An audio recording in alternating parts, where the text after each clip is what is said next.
El proyecto Stargate financiado por la CIA utilizaba personas que podían ver de forma remota ciertos lugares. Russell Targ es una de las personas que estuvo trabajando durante muchísimos años con la CIA y vamos a ver su video que fue prohibido por TEDx.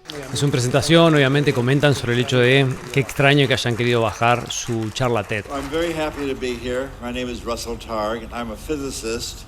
And it's my great pleasure to tell you about the remarkable work we did at Stanford Research Institute investigating psychic abilities. We did that for the CIA, Defense Intelligence Agency, NASA, and many, many other intelligence agencies, part of the U.S. government intelligence system.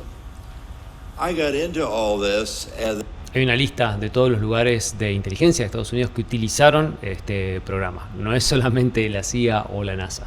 a childhood magician standing on the stage in New York doing mental magic. And I had the experience from time to time of having a direct perception of something in the life stream of the person whose mind I was pretending to read or whose fortune I was pretending to tell. So I was not a real psychic. I was just a kid doing magic.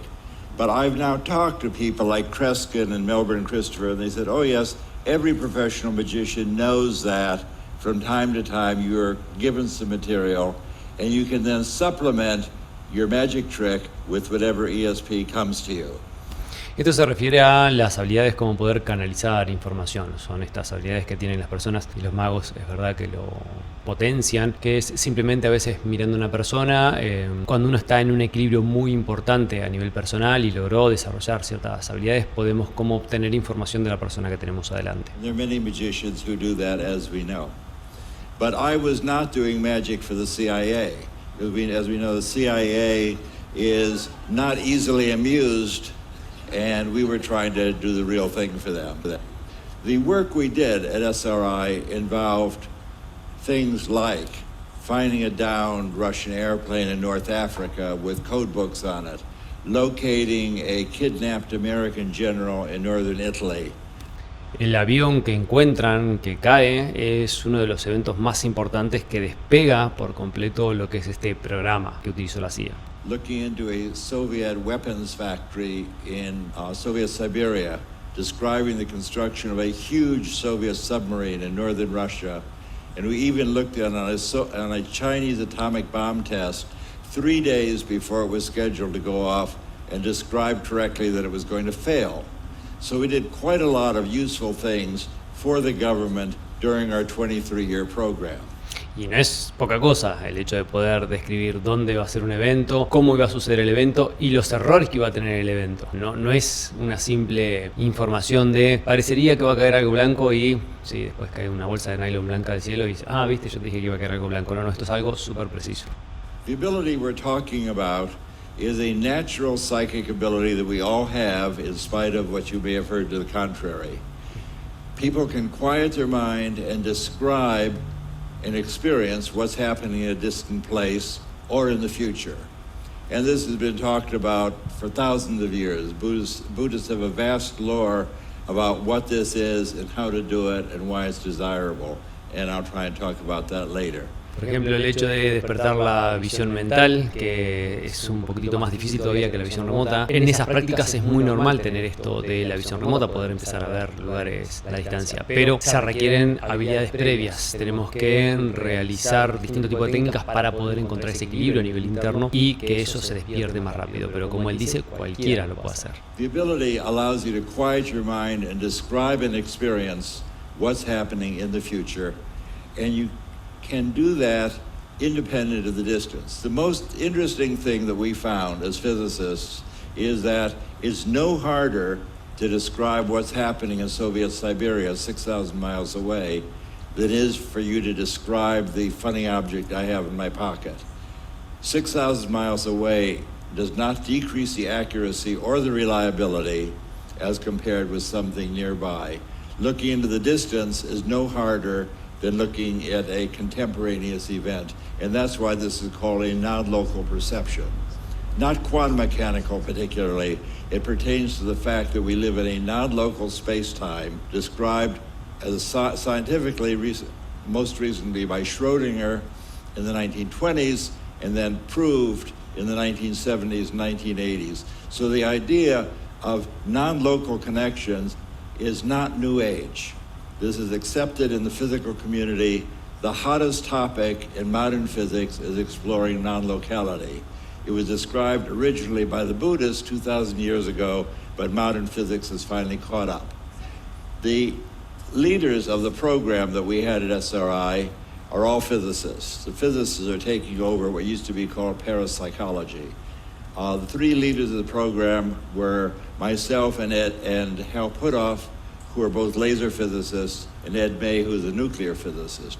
And we were eager that our scientific friends would not think that we'd gone off the rails into ESP research, so we made sure that we published everything we did, all of our experiments, in the world's most prestigious journals where we would normally publish our science. So we published our work in the Proceedings of the Institute of Electrical Engineers, the American Association for the Advancement of Science, the American Institute of Physics, and Nature magazine.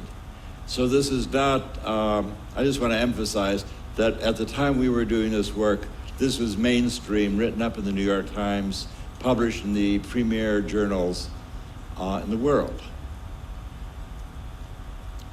And I want to give you an idea of where I was when this all began. In the 1960s, I was a hardcore laser guy. And here I'm standing in front of a 1,000-watt carbon dioxide laser at my most mavericky self. I'm trying to convince the government that I indeed had 1,000 watts coming out of this 1 meter package. And you see how we've got a little meter bar there. Government thought it's impossible because their lasers were 100 times bigger than mine. So I had 1,000 watts over something a meter long. They thought that is impossible. So it's like a reprise of what I was going to do 10 years later, trying to convince the government that some other impossible thing actually happened. So in this case, the idea is that I have a big fire brick. I'm going to drill a hole right through it and then hand the skeptical government scientists this big brick with a red-hot hole right drilled through it. And I'll ask them, do you want fries with that? And eventually they supported our program. They couldn't deny the fire brick with a hole. Today we would consider that kind of thing a paranormal object. There's no way to create a red-hot hole with a fire brick because it's not flammable. So that's what I had done. That was my career. Laser pioneer. I was working with lasers many years before there were any lasers. So this was the outgrowth of my earliest studies in graduate school. So the question that led to my recent book, I wrote a book with a provocative subtitle, A Physicist's Proof of Psychic Abilities. And the idea is that proof is evidence so strong that you can't statistically or reasonably deny it. That's what we mean by proof. You can't prove scientific things in the laboratory the way you prove mathematical theorems. You prove things in the laboratory by piling up so much evidence that it's simply unreasonable to deny it.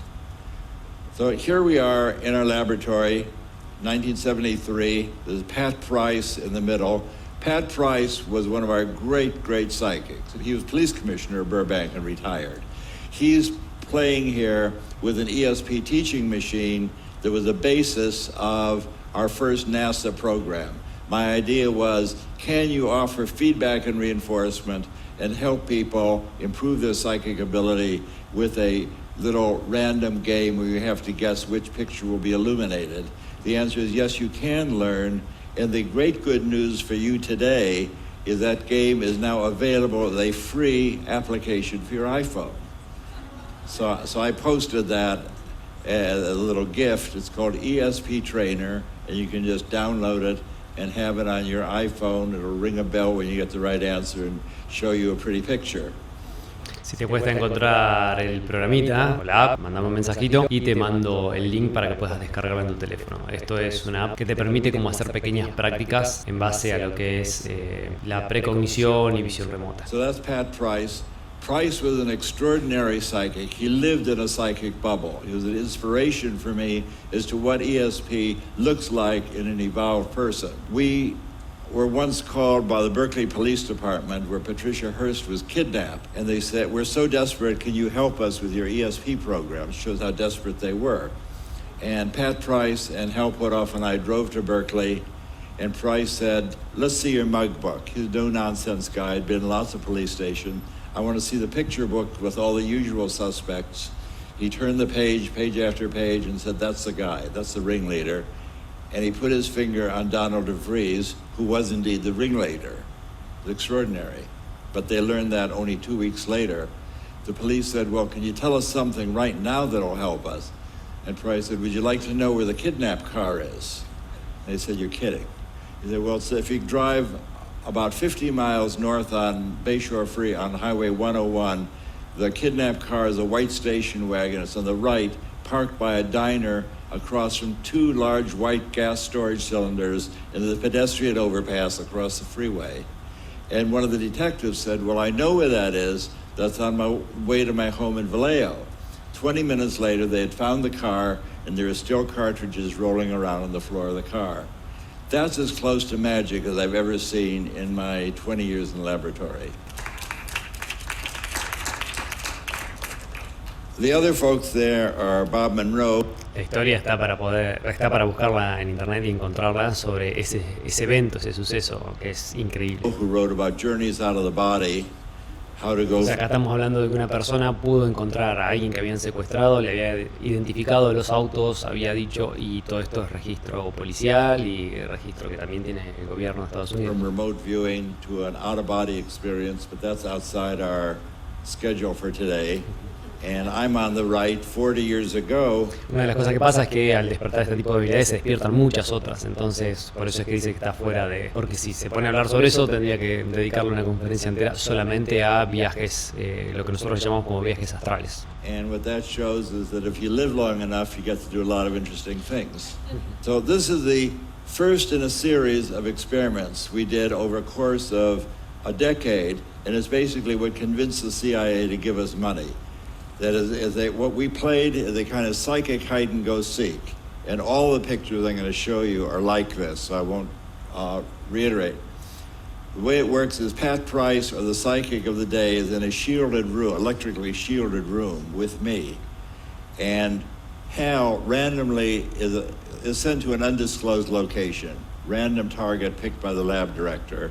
He generally will go with the colonel from the Army or a lab director or a contract monitor. In this case, they went to a swimming pool complex called Rinconada Park. Price with me said, I see a water purification plant. I see a square pool 65 by 80 and a round pool 100 feet in diameter and two water storage tanks. That's what I see. And that's what he drew on the right. O sea, de un lado podemos ver cuál era el dibujo original y del otro lado podemos ver cuál fue el dibujo que hizo por medio de la visión remota. Actually, they had gone to the swimming pool complex, and when we got there for feedback after the experiment, we saw the swimming pool is really 110 feet in diameter, and the rectangular pool is 75 by 100. So viewed from 5 miles away, he had the dimensions architecturally correct to 90%. Now, he had added in these two water tanks, which are on the right side of the picture, which are not at the location. And it's not a water purification plant, it's a swimming pool. However, and that's a story I would tell up to about 10 years ago, when the city of Palo Alto sent us a picture book showing what the city used to be like 75 and 100 years ago.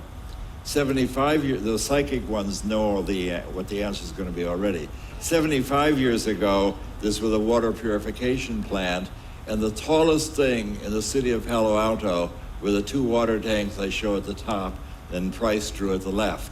So what he apparently did is move his awareness 5 miles south on Middlefield Road and describe the park where the guys were hiding, and then moved his awareness 75 years back to describe the biggest thing in the city. O sea, él lo que describe acá es que no tan solo que vio la distancia que pudo encontrar a los muchachos, sino que además él pudo ver algo que estaba hace muchísimos años atrás instalado en ese lugar. Off my schedule, I gotta tell you, he also described a National Security Agency code facility in Virginia. And he described that and was able to read the file folders. And people wanted to know, why did you pick this to read? And he said, well, the more in psychic space, the more you hide something, the brighter it shines. So let that be warning to anybody who's having an affair.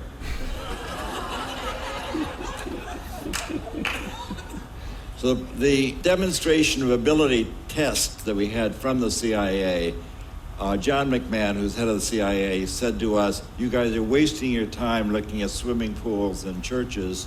We have targets that would be of national security help. Can you describe a target? And I'll send you the coordinates. So Price and I climbed back into our little shielded phone booth, and he said, well, I'm psychically... Cada vez que diga precio, habla de price. Lo que pasa es que, bueno, la traducción no está tan bien y fue muy difícil poder encontrar. Es la única metodología que encontré como simple para poder traducir algo, ya que transcribirlo no fue posible. Laying on a building and a giant crane is rolling back and forth over my body. There's a huge crane. It has 8 wheels, 4 on either side of the building. And in this building, they're constructing a 60-foot steel sphere and they're welding it together. That all turned out to be entirely true. In fact, it was so true that after the steel sphere was verified, we then had a congressional investigation called by the House Intelligence Oversight Committee to see if there had been a security leak. This in the spirit of no good deed goes unpunished. But the Congress eventually said what we're doing is okay. We were supported by CIA and Defense Intelligence Agency and told to press on, and we pressed on for another 15 years. Another experiment that I'll show you because it's of particular interest to me is that Hal Puthoff then went to travel. I was the interviewer through all of these. My vision's very poor, as you probably caught on, so I don't drive. And Hal was always the outbound person, and I was a stay-at-home psychic travel agent working with the person trying to elicit a description of the distant place. So this time, Hal was on a business and pleasure trip to Colombia, South America, and each day, Price sitting with me would describe, I see a church, I see a volcano, there's a harbor, there's a market, and on day 5, he didn't show up. So in the spirit that the show must go on, I said, well, I'll describe it. I've never done a remote viewing before, but I'd interviewed countless psychics and other visitors, so I knew the moves. So I said, well, this is Russ Targ, remote viewing with Pat Price. Price isn't here. When I close my eyes, I see something that looks like an airport on an island. There's ocean at the end of the runway. There's sand and grass on the right. There's an airport building on the left. That's what I get. And that's where he was. He was on an island airport off the coast of Colombia called San Andreas. My great coincidence of the day, as I was driving here, I was talking to the cab driver. He was from San Andreas and gave me a color photograph of the airport on the island. How's that for, this is my lucky day. I don't claim that's ESP. That's what you call a lucky day. I finally escaped from the laboratory and got to travel cross country, and 2 other people were psychically tracking me. The first place I went was New Orleans, and no one knew, of course, where I was, and I chose my target by throwing a die on the pavement. And the die sent me to the New Orleans Superdome. So I was standing in front of the Superdome recording my coordinates. This is noon, this is Russell Targ, I'm standing in front of the Superdome. It looks like a flying saucer shining in the sun. Bad thing to say. Back in the laboratory, my friend, another physicist, Gary Langford, very psychic, straight-up physicist, was working with Elizabeth Rauscher, who interviewed him. She's another physicist. All these people are professional physicists interested in psychic stuff. Gary said, well, I have a clear picture of a circular building. It looks like a giant UFO. Do you think Russell's been abducted? So Elizabeth said, just tell me what you see, make a drawing. And of course, his drawing was a remarkably accurate, this was his also first remote viewing. Gary just came in and said, well, I've been doing this all my life, avocationally. That's how I was an analyst, looking at photo analyst looking at specs of buildings and describing what's inside. So he was experienced to look at fuzzy images, but here we just took away the image, but it didn't interfere with his ability at all. Our great pleasure was then to have this Army intelligence ask us to train, to set up a psychic Army Corps, something like in the men who stare at goats, but not quite. No goats were killed in our program. But we chose 6 Army officers to work with us from a big group that we interviewed, Hal and I interviewed. One of those was Joe McMoneagle, who Joe is still alive and is probably the greatest living psychic today, prodigious psychic. And his first trial, sitting with me, what's this remote viewing stuff? All of these people are basically tough Army officers, showed up in their boots and leather jackets and their patches and their backpacks. What's this psychic stuff? What do you want me to do? Betting their careers that this is a new, interesting juncture for them. So I described remote viewing, as I always do. I've been doing workshops now for 20 years. My ritual, the shibboleth, is close your eyes, quiet your mind, and describe the surprising pictures that appear in your awareness. Don't try and name it. Don't try and guess. Just describe the surprising images. And that language was understood 1,200 years ago and appears in Patanjali's guide, Self-Liberation for Seeing with Naked Awareness.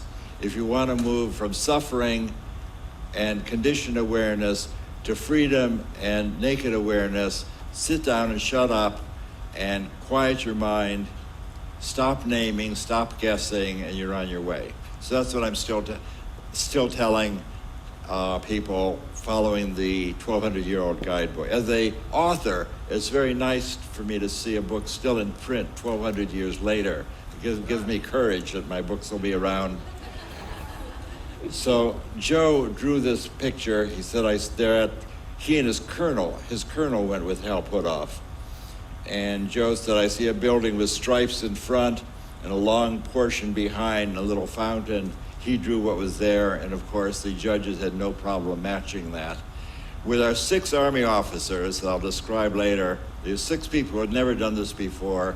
I had them each do 6 trials a week, and we had each one, so we had 30 for 6 weeks, so we had 36 trials.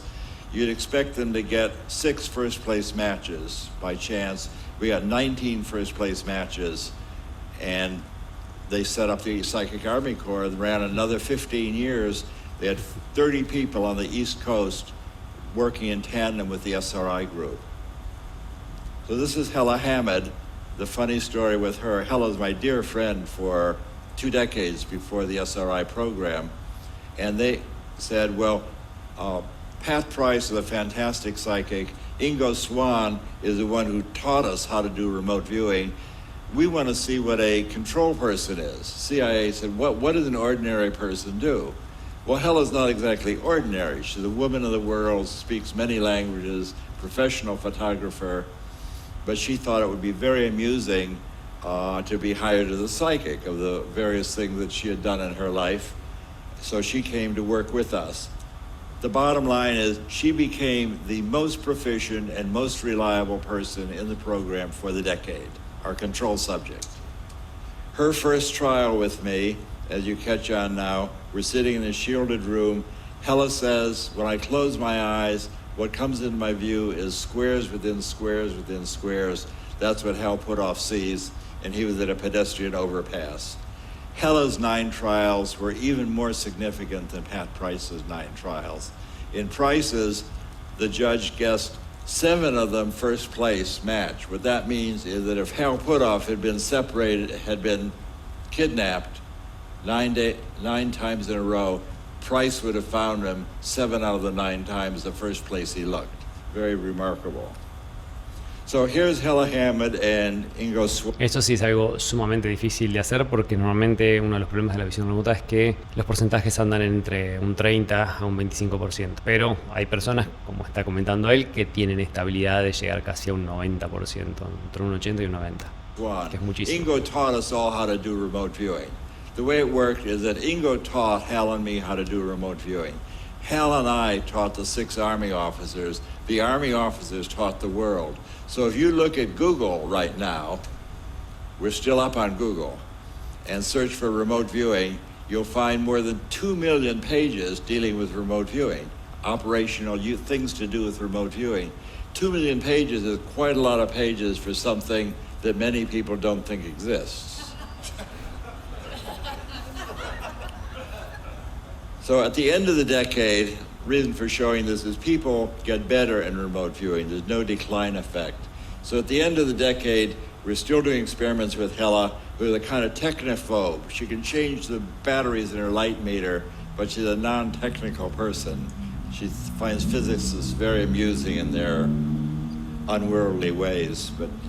But in this experiment, we gave her the coordinates for this in binary form. Someone was concerned that maybe she'd memorize the globe. So we gave her the coordinates 1001110 west, 11 something north. She said, well, that's a pretty pattern. What comes to mind is a belly button shaped energy expander. This is your photographer, your artist. Para que se entienda la locura de esto, ¿no? O sea, como tenían miedo de que pueda memorizar cosas, capaz que tenía un sistema de visión, no sé, fotográfica, le dieron coordenadas y le pidieron, bueno, con estas coordenadas quiero que nos digas exactamente cómo se ve ese lugar. Y este es el dibujo que ella hace. Belly button. The target is the Berkeley Bevatron, which is indeed an energy expander. And she drew this middle drawing with the 4 beam tubes coming out of it, going to a target building, and the belly button shape is the Bevatron. And the picture from the laboratory is shown on the left. Now, I'd been looking at this picture for a decade, and it occurred to me as I'm writing my current book that my opinion, see, everything I told you up to now is true. My opinion on this picture is that she wasn't actually looking at the site, which is a big mass of concrete and steel, but she was looking 10 minutes ahead at her feedback picture, because her drawing is anomalously accurate to the picture that we showed her at a later time. So she was really cheating here. She wasn't looking at the Berkeley Bevatron. Instead, she just looked ahead a few minutes to see what we were going to show her for feedback. Ahí en pocas palabras lo que él comenta es como que hizo precognición, no fue directamente al lugar a buscar, sino que se adelantó en el tiempo, miró la imagen que le iban a mostrar y eso es lo que dibujó. And in that process, she said, this is such a complicated thing, I can't grasp it, I want to make it out of clay. So this is her clay model of the Bevatron with the hole in it, with a circular particle beam, 4 beam tubes in the target building, 50 miles to the north. She absolutely had never seen a Bevatron before. And of course, the people interviewing her had no idea what the target was. So how do we evaluate these things? The effect size is a measure of the power of the experiment you're doing, not necessarily the statistical significance. You can inflate your statistics by doing millions and millions of trials. The effect size takes out the fact that you've done millions of trials and said, how powerful is this experiment? So the idea of proof is that when the government was doing tests, the NIH was doing tests to see if aspirin helped men avoid heart attacks, they did this experiment, and eventually the thing had such a large effect size, they stopped the experiment because they didn't want to deprive the poor controls of the benefit of the aspirin. Got it? The effect size was so high, they stopped the experiment. The effect size got all the way up to 0.06. And here's the NIH report where the effect size is 0.06 standard deviations. All of our experiments exceed that by a factor of 10. So if the NIH thinks that this is my little argument for proof, if the NIH thinks that they have proven that all of you should be taking aspirin and the experiment is so strong, you got to stop it and give aspirin to the poor controls. That's what they mean by proof. Stop the experiment as proven. Our effect size is 10 times what they had. So in our experiments we did with Pat Price, we're significant at odds of almost 1 in a million, more than that 1 in 100,000. His effect size was more than 10 times the NIH. So this by itself is an experiment more than 1 in 100,000. In Hella Hammond's experiments, it was even more significant than Pat Price's experiments, even though she was a control subject. The Army people, which is sort of my pride and joy, in that we just brought in 6 guys, taught them to do remote viewing. En pocas palabras, lo que explica es las probabilidades de poder lograr algo así en cantidades. Esta es como una especie de estadística, que la probabilidad es 3 en 100.000. Well. Effect size, again, 10 times the aspirin experiment. And I was working with the Army people that led me on a career of doing workshopping for the past decade, traveling around, just teaching people to do remote viewing. On Google, you will find many, many people teaching you to do remote viewing. They all can teach you to do remote viewing. Remote viewing is easy to do. I have a chapter in my book where it describes if you work with a friend, you can quickly both become psychic. Remote viewing is a natural ability. You don't have to eat porridge at the feet of your guru or pay anybody thousands of dollars. This is a natural ability, like vision or hearing. Psychic abilities are not sacred. They're abilities. They allow you to experience all kinds of remarkable things. And I'll talk about that in a moment. But here are all these guys, highly psychic. At the end of our program, right after I left, I formed a little organization called Delphi Associates. We were using remote viewing to forecast silver futures, working with an experienced remote viewer. We did 9 forecasts, whether silver is going to go up a little, up a lot, down a little, down a lot. All 9 forecasts were correct. We made $120,000, which is a lot of money in the 1980s. Uno de los problemas a veces cuando mostramos este tipo de información es cómo la mente en las personas funciona. A veces como que cuando vienen a mi programa de visión mental quieren utilizar este tipo de habilidades para poder predecir en la bolsa o para poder predecir justamente lo que él está comentando. Y ahí es cuando no funciona porque hay algo más del ego de la persona y no es una búsqueda. Él está haciendo pruebas y no se dedica a eso, simplemente hizo la prueba. Pero es un error utilizar este tipo de habilidades para eso porque normalmente no funciona, dado a que la base de la intención de la persona es totalmente incorrecta. One page of the Wall Street Journal, BBC Horizon, Nova made a film about us. In the 1980s, ESP still existed. And there are now many, many organizations and groups of people using this associative remote viewing, which is invented by my friend Stephen Schwartz. It's a way of, even though you can't read psychically, it's a way of making substitute items for what you want to know. I can't explain that. You have to read my book. It has a chapter on associative remote viewing, which is an easy guide to investing in the market. You do not have to give away your mind to be psychic. That's not required. You can be discerning and be psychic. I recommend that.